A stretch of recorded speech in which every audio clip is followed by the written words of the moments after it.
Oh Jesus, oh Jesus, oh Jesus, Tu sabes, Pai, de antemão, Pai, todas as coisas, Pai, nós já sabemos disso, Pai, e Tu sabes, Deus, do coração de cada um, Deus, e de fato, isso não é um jargão pastoral, é porque Tu és poderoso, onipotente, presente, ciente. O Senhor já sabe, Deus, a história antes dela acontecer, porque na verdade o Senhor a traçou, planejou. Pai, mas há coisas as quais de fato nós não sabemos. Eu não sei, Pai, de fato não sei, Jesus. O que a dor que agora é aguda na alma e na minha, eu não sei, mas Tu, Senhor, sabe. E eu declaro nessa noite, Pai, pelo sangue de Jesus, que essa dor, Pai, seja para a glória do Teu nome. Que a lágrima de hoje, Pai, que o sofrimento de hoje, que a incerteza de hoje, que a possível enfermidade incurável hoje, seja para a glória do Senhor, Pai. Nós declaramos, nós profetizamos, nós exaltamos o Teu nome, Jesus. Cura hoje, Pai, aquele que está no leito do hospital, incerto, Deus, da sua vinda, agora minha mãe e outros mais. Muitos aqui nessa noite, Pai, no nome de Jesus, talvez a alma, talvez o corpo, mas salva, Pai, porque antes de querermos, Pai, os benefícios do Senhor, queremos, Deus, a salvação do Senhor. Antes de querermos a alma, o corpo salvo, o corpo, Deus, curado, nós queremos ver a nossa alma salva, Jesus. E há pessoas nessa noite que precisam de salvação, Pai, também de cura, também de restauração da família, da casa, do lar.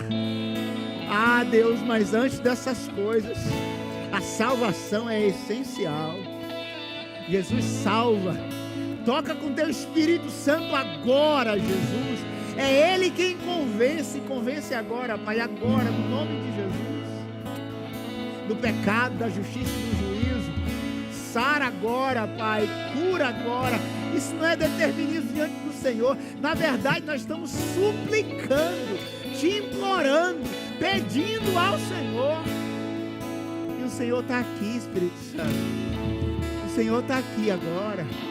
Oh, Jesus, faz isso agora, Pai, para que Teu povo, Pai, creia que Tu és o mesmo hoje e sempre será. Não é para nossa exaltação e glorificação, não, Deus, é para que o Senhor seja glorificado.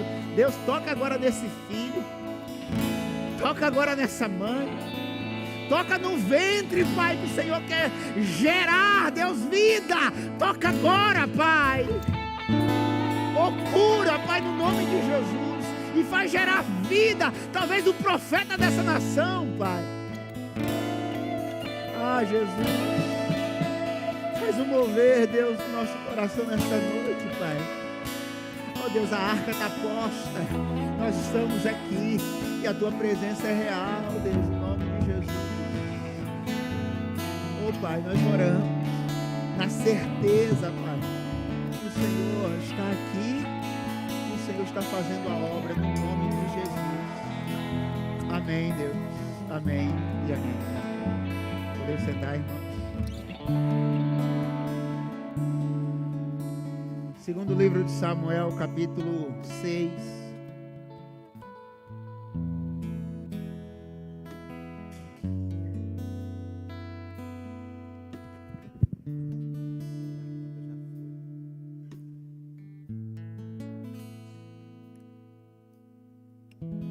Primeiro livro de Samuel, capítulo 6. Todos conseguiram encontrar aí? Se não, dá um grito aí, misericórdia, misericórdia. Isso aí, irmã, isso aí, irmã.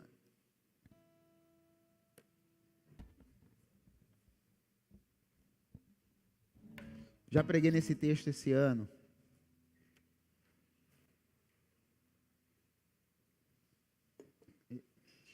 Eu acho que alguns vão lembrar. Ou foi o ano passado? Bom, se eu nem eu sei. Segundo livro de Samuel, amém? Glória a Deus. Misericórdia ainda.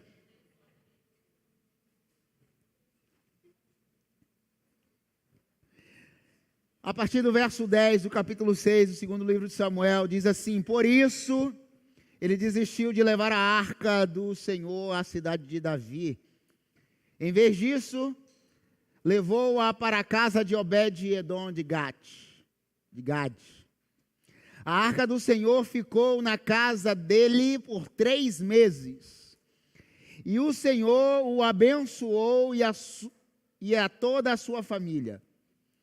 E disseram ao rei Davi: o Senhor tem abençoado a família de Obed-edom, e tudo o que ele possui por causa da arca do Senhor. Então Davi, com grande festa, foi à casa de Obed-edom e ordenou que levasse a arca de Deus para a cidade de Davi. 13. Quando os que carregavam a arca do Senhor davam 6 passos. Quantos passos, irmãos? Eles faziam o quê? Eles sacrificavam um boi e um novilho. O que você está disposto a sacrificar para ter a presença de Deus na sua casa?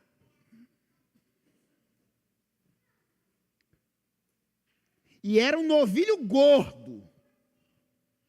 Não era um novilho magro, raquítico. Era o melhor, era um gordo. Era um churrasco bom. Era picanha mesmo o negócio, era bom. Não era de qualquer jeito. E diz mais, não acabei o texto não. Davi, vestindo um colete sacerdotal de linho, coisa de primeira. Linho. Foi dançando, ó, as meninas da dança, com todas as forças perante o Senhor. Enquanto ele e todos os israelitas levavam a arca do Senhor ao som de quê? E de quê? Trombetas. Ele ia gritando, irmãos. Eu digo, não a versão aí. Parecia um doido. Verso 16. Aconteceu que entrando a arca do Senhor na cidade de Davi, quem? Mical, filha de... Ela estava onde? Não tinha nada o que fazer, não?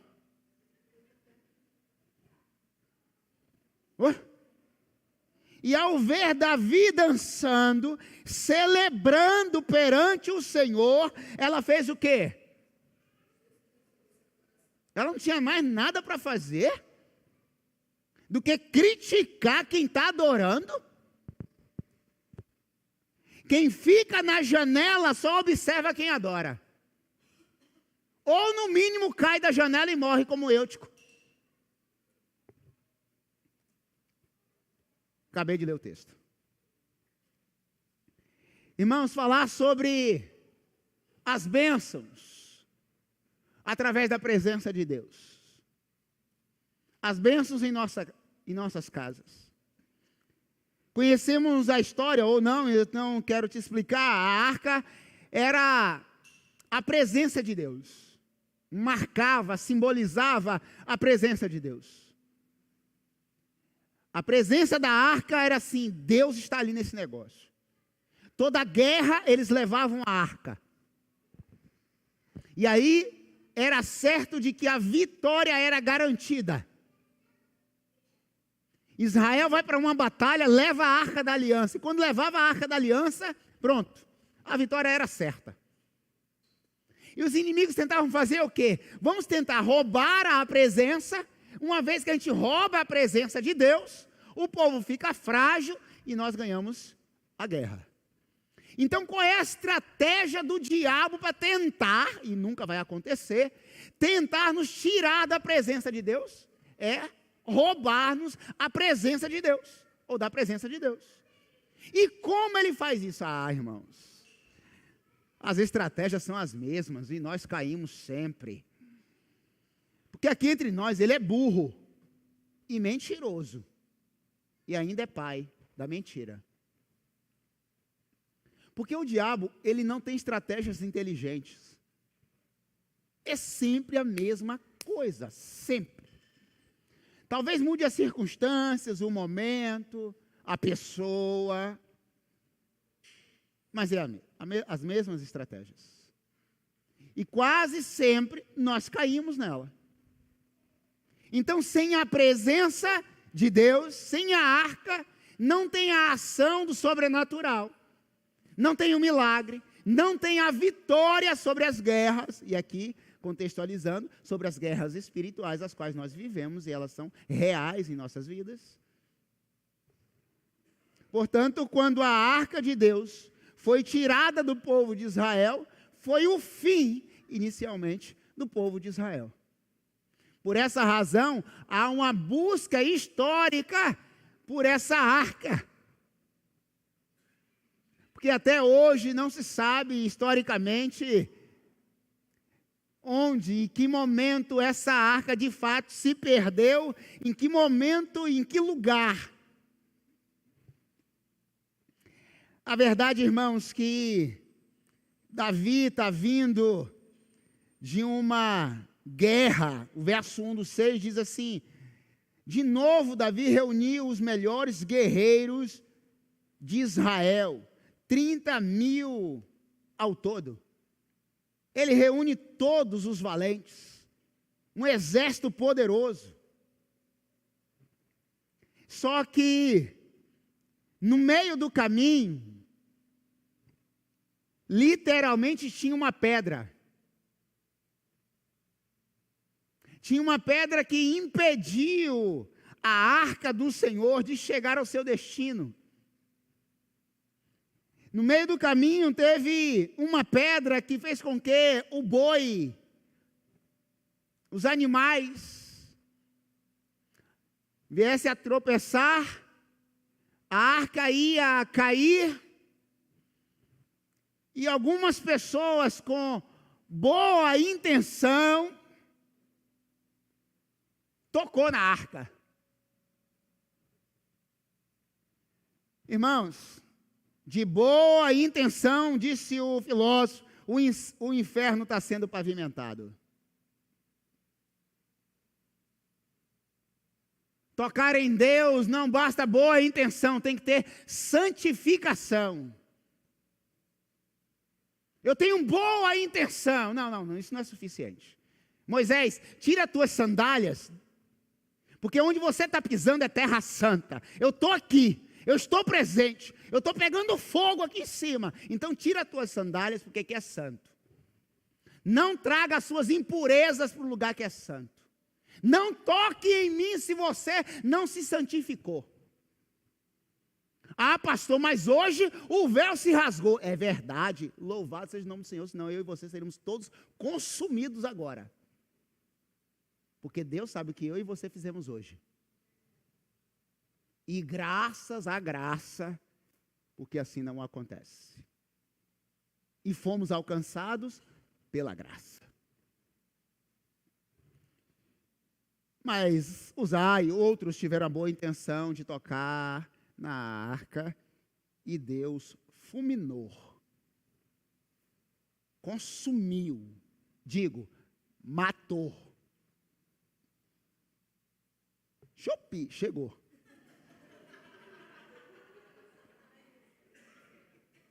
Não sei de onde veio, mas chegou.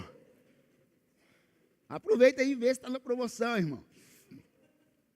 Deixa eu desligar, ver se não foi o meu não, brincadeira. Envia para Wagner agora não, a promoção. Não é o seu não, né, vai? Vamos lá. Então, irmãos, a arca era a presença.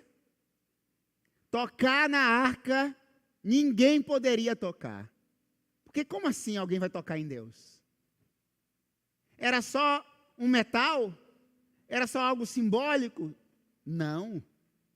Tocar na arca era tocar em Deus. Mas pastor, não parece injusto? Ele teve a boa intenção de não deixar a arca cair. Não seria pior se a arca caísse? Irmãos, não trate as coisas de Deus de forma negligente. De qualquer jeito.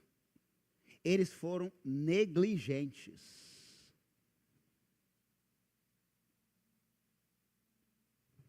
E toda vez que somos negligentes com a obra do Senhor, tem consequência.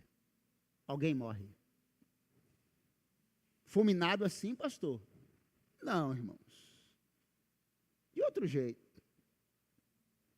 Às vezes espiritualmente, às vezes nas relações. E aí Davi ficou assustado.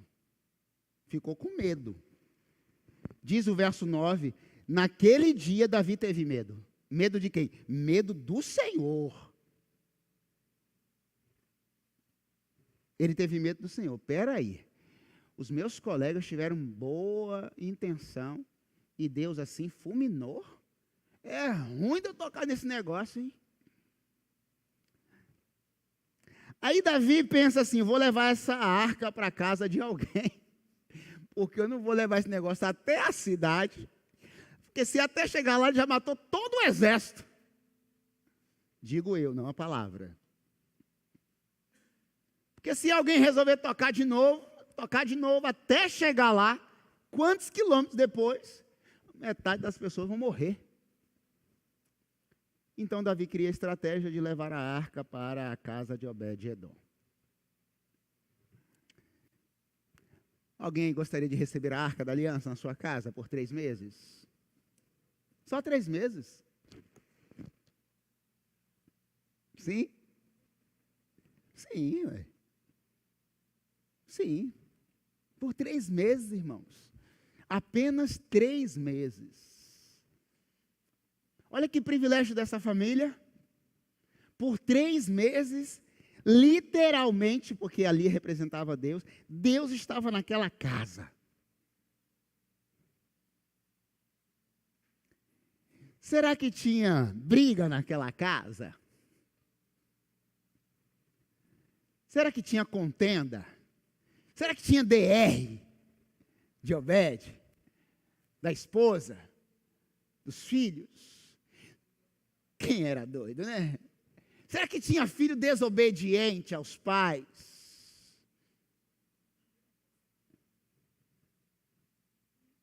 Provavelmente não. Se tinha, acabou. Não aparece nem na história para contar. Porque, irmãos, a verdade é que quando nós somos inundados pela presença de Deus, não tem espaço para essas coisas. Quem está na presença de Deus é sério. Vai perder tempo com o que não tem tempo? Se eu estou mergulhado, eu estou na presença de Deus. Deus está na minha casa. Eu vou perder tempo com o quê? Com briga porque você não deu bom dia para a mulher, para o marido, para o filho, para o pastor, sei lá por quem for. Porque a presença dele invade o lugar. E é impossível estar na presença de Deus e ficar pensando em coisas fúteis e inúteis. Portanto, na casa de Obed-edom, a palavra de Deus diz que quando há presença de Deus, algumas coisas, irmãos. Primeiro, prosperidade. Toda casa que tem presença de Deus tem prosperidade. Tudo que eles tinham, porque da presença de Deus. O texto nos diz que E disse o rei Davi, verso 11 melhor, a arca da aliança ficou na casa deles por 3 meses, e o Senhor os abençoou, e a toda a sua família. Toda casa que tem a presença de Deus é abençoada porque a prosperidade é real. Deus abençoou. Mas quando se fala de prosperidade, irmãos, a gente às vezes confunde algumas coisas, mas que bênção foi essa? O que Deus deu a mais além da presença dele para abençoar aquela casa? Prosperidade aqui é uma casa rica da presença de Deus. Não importa se ela não tem reboco, se ela não tem piso porcelanato, se ela não tem área gourmet. Você nem falar direito esse negócio. Uma casa rica é uma casa que está cheia da presença de Deus.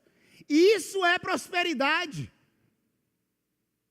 Ah, pastor, eu não quero a arca na minha casa, ou uma célula na minha casa, não, porque as paredes não têm reboco. Você acha que Deus vai habitar nas paredes? Você acha que Ele está preocupado se é com piso, sem piso, se é preto, se é branco, se tem reboco, o que é que... Não, irmãos. Deus não está nem aí para isso. Ah, pastor, mas as pessoas estão. Deus transforma as pessoas também, inclusive você que pensou assim. Você já pensou? O Pedro fala assim, não, Davi, eu acabei de ver uma tragédia aí agora. Fulano de tal morreu porque tentou tocar na arca. Eu vou querer essa arca na minha casa, não. Primeiro que a minha casa não está preparada, a minha casa não é ideal. Outras coisas, eu tenho umas DR com a minha mulher. Eu acho que Deus lá dentro, Ele vai ver, o negócio vai ficar estranho. Convida Deus, irmão, para as suas DR. E quem não sabe nem o que é isso, melhor que nem saiba, porque vai ser mais feliz. Tem prosperidade na sua casa? Amém, irmãos? Amém. Glória a Deus. Então, a primeira coisa é, uma casa em que a presença de Deus é real, sempre vai ter prosperidade. E prosperidade aqui é a própria presença de Deus. E por consequência disso, Deus dá as coisas. Abençoa com as coisas. Abençoa com o trabalho. Abençoa com a casa, sei lá, com o carro, com os bens, o que for necessário. Mas isso é secundário. Prosperidade tem a ver com a presença e não com o Deus que dá as coisas. Verso 12 diz, e disseram ao rei Davi, o Senhor tem abençoado Obed-Edom. Quem disse? O fofoqueiro de plantão. Disseram ao rei, quem disse? Por que não citou assim? O pastor Antônio, o sacerdote fulano de tal, foi falar para o rei Davi. Você já está entendendo o negócio, né? Disseram é subjetivo demais. É incerto demais. Qual é a intenção de disseram? Fofoca. Fofoca. Frutrico. Linguarudo. Ah, pastor, mas a intenção... de novo. Foram falar para o rei Davi, o Senhor tem abençoado a casa dele, Davi. Olha que besteira que você fez. A cidade de Davi poderia estar próspera, poderia estar agora Deus aqui, tudo dando certo, mas só está em um lugar, Davi, em uma única casa, em um etros. Irmãos, no nome de Jesus, quando chegar para você, disseram, você repreende pelo sangue do Cordeiro e diz assim, não diga mais.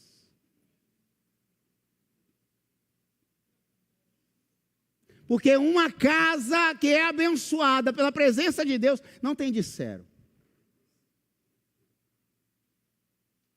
Se houver alguma coisa, Deus vai te falar.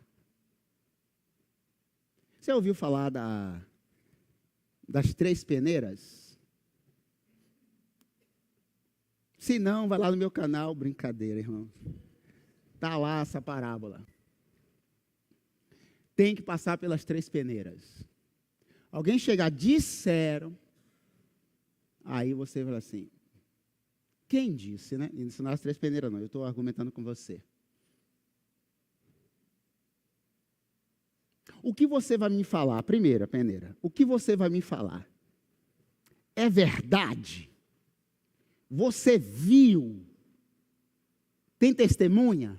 Não, disseram. Então, obrigado. Quero nem saber. Não, eu vi, é verdade, tem testemunha. Segunda peneira. Qual é a segunda peneira? Vai me edificar? É bom. Isso é bom para a minha vida, para a minha família? Mais ou menos, assim. É uma fofoca boa. Não. Mas não é bom, não. Então, assim, pode encerrar a conversa aí. Porque diz que é verdade, você viu, mas não vai fazer bem para mim, então não precisa contar, não, ué. Uma hora ou outra, se for isso, for verdade, vai aparecer. Agora, é verdade, é bom, faz bem, a terceira peneira. Então pode contar. Mas raramente passa pela primeira quando alguém chega, disseram. Raramente passa pela primeira. Ai, disseram a Davi que Obed-edom e tudo que o Senhor, tudo que ele possui é por causa da presença. E aí, quem não quer? Quem não quer a presença? Então, a bênção através da presença é cortar os fofoqueiros de plantão. Corta o mal do disseram pela raiz. Porque, irmãos, eu aprendi uma lição. E olha que eu sou bem novo, né, Betinha? Só tenho 20 e alguns, 2 vezes. Eu aprendi uma lição. Se alguém tem coragem de falar mal de outro para a pessoa, ele fala mal de você. Você é tão bom assim? Ou você é tão perfeito assim? E aqui entre nós, eu e você sabemos que não somos. Não somos. Não se ache o bambambam. Eu tenho a confiança da pessoa. Não tenha. Se alguém falou mal de outro para você, é porque certamente já falou de você. Se não, vai falar na próxima roda de conversa, que você não vai estar. Terceiro e último, claro, sermão 3 pontos aí, escola de pregadores. E disseram, o Senhor tem missão. E tudo o que ele possui é por causa da arca de Deus. Vejam que eles estavam preocupados com o quê? O disseram aí, quem disse, estava preocupado com o quê, irmãos? Com a presença ou com o que o Deus fez com a presença? Com os bens. Terceiro princípio, irmãos, para que a bênção chegue à sua vida, cuidado com os invejosos. Por isso que vocês vão ouvir aí, muitas vezes, os coaches da vida falando assim, não compartilhe sonhos, não fale os sonhos para qualquer pessoa. E o pastor de você vai dizer assim, compartilha mesmo. Fala mesmo, porque o que é seu é seu. Esse negócio de olho gordo. Que olho gordo, gente? Se tem uma coisa que não engorda no corpo, é o olho. Claro que é uma metáfora, né? Claro que é uma metáfora isso. Gostou, né, Renan? Pior que tem crente que acredita nisso, irmãos.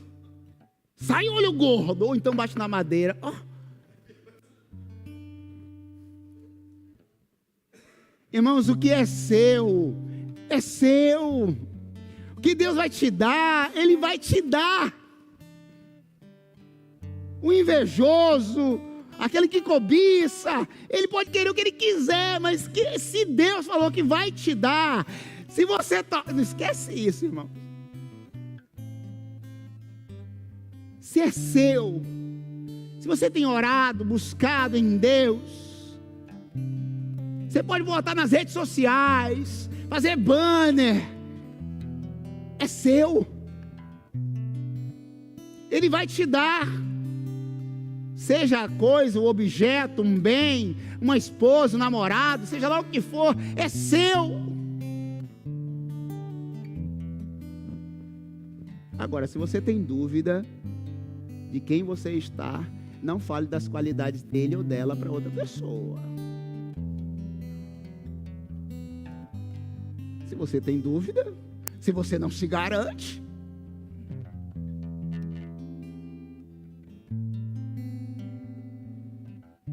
eles estavam preocupados, não era com a presença, era o que a presença iria produzir. Tem gente que busca Deus, não por Deus, mas o que Ele pode me dar. Jesus disse isso. Vocês estão me buscando porque eu posso dar pães para vocês? Vocês só estão vindo a mim porque eu consigo alimentá-los? Ah, irmãos, isso é tão triste. Eu sempre falo aqui de púlpito mesmo.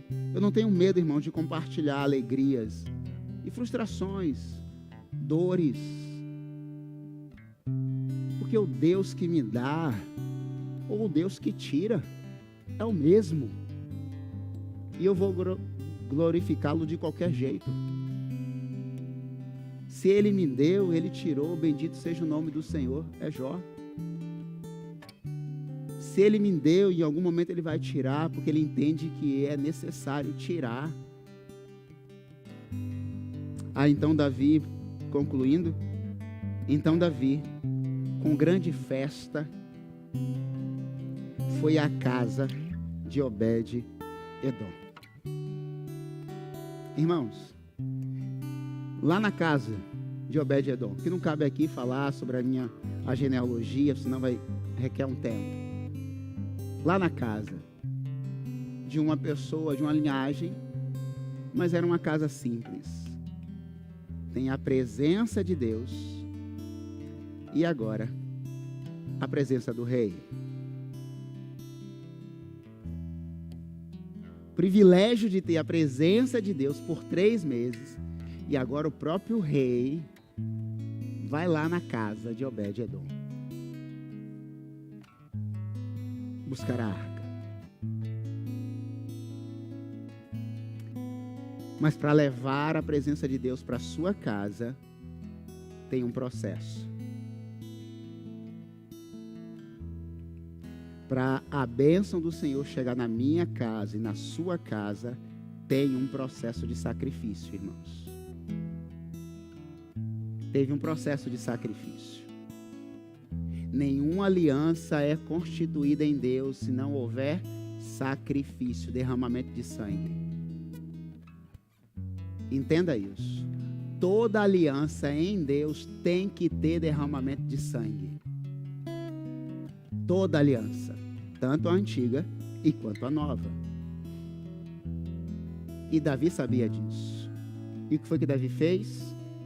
Eu já falei isso. 1, 2, 3, 4, 5, 6.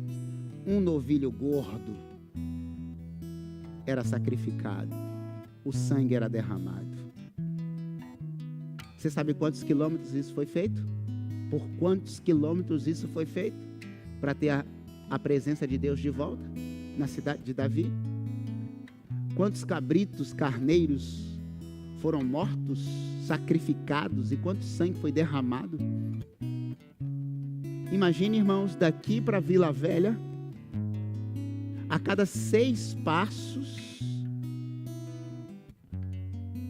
uma linha de sangue. Mais 6 passos, uma linha de sangue.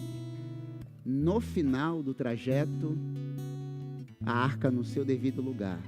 Mas no final, mas antes teve uma linha de sangue, apontando para Jesus. No final, a cruz não é o final, mas teve uma trajetória, derramamento de sangue, até chegar lá na cruz.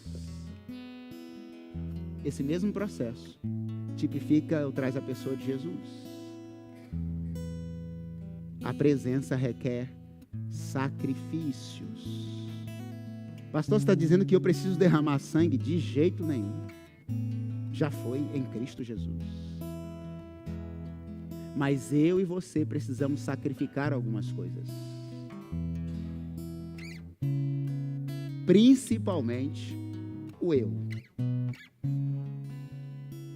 Principalmente as minhas vontades. Paulo já diz e conclui: já não vivo mais eu, mas Cristo vive em mim. A arca voltou para a cidade de Davi. Mas entenda uma última coisa: toda vez que você estiver na presença de Deus, vai ter sempre uma Mical da janela para te criticar. E diga-se de passagem que ela era quem de Davi? Esposa. Ou seja, é sempre de dentro, quase nunca de fora. Ninguém criticou aparentemente Davi. Pelo menos no texto não tem. Mas o de dentro, lá de dentro, estava em casa, na varanda, tomando um banhozinho de sol, em vez de estar cuidando da casa, é a fofoqueira do plantão, a segunda, criticou Davi. Quem está ocupado com Deus não perde tempo na janela. Então, não dê ouvido aos de dentro, porque são os primeiros a apontar. E concluo mesmo agora, a segunda vez que eu falo. Não façam isso não, tá, pregadores? No nome de Jesus, no nome do Senhor Jesus, Deus está nos convidando a sacrificarmos algumas coisas nessa noite. Porque Ele quer permanecer em nós e através de nós. Ele quer habitar na minha e na sua casa. Mas você precisa abrir mão de algumas coisas e fechar os ouvidos para muitas outras. Porque sempre quem nos tira da presença é alguém de dentro, nunca de fora. Quem tentou tirar Davi da presença dos próprios irmãos. Quem tentou tirar José da presença foram os seus próprios irmãos. Quem tentou tirar o filho pródigo ao voltar foi o seu próprio irmão. Quem foi cogitar, questionar a presença de Deus sobre Moisés foi a sua própria irmã. Quem matou no início de Gênesis ali o irmão foi o seu próprio irmão. Quem nos tira da presença é de dentro, não é de fora. Então feche seus olhos agora e ore ao Senhor Deus no nome de Jesus. E se você acha que essa mensagem é para você, o pastor trouxe essa mensagem hoje, irmão, foi para você mesmo, foi para mim, foi para todos nós. Pai Santo, Deus bendito, exaltado seja o nome do Senhor. Ah, Deus, nós estamos aqui simbolicamente, Deus, nesse espaço que eu posso dizer que seria a arca, porque o Senhor não está dentro desse espaço, mas o Senhor habita em nossos corações. Se for necessário nessa noite, Jesus, e eu sei que sempre é necessário, tira de nós, Pai, aquilo que não agrada o Teu coração. Nós precisamos, Pai, nessa noite, santificar os nossos olhos, lábios, mente e coração. E a cada passo, Deus, derramar-nos diante do Senhor. Não mais o sangue, Pai, porque o sangue de Jesus nos santifica e nos purifica. Mas precisamos, Senhor Deus, dar passos de processos de santificação na presença do Senhor. E sacrificar, Pai, o eu, sacrificar, Senhor Deus, aquilo que nós achamos de nós mesmos, para entrar na Tua santa presença, Pai. Ah, Deus, obrigado por Tua palavra. Obrigado, nós oramos no nome de Jesus. Amém, Senhor Deus. Amém, Pai.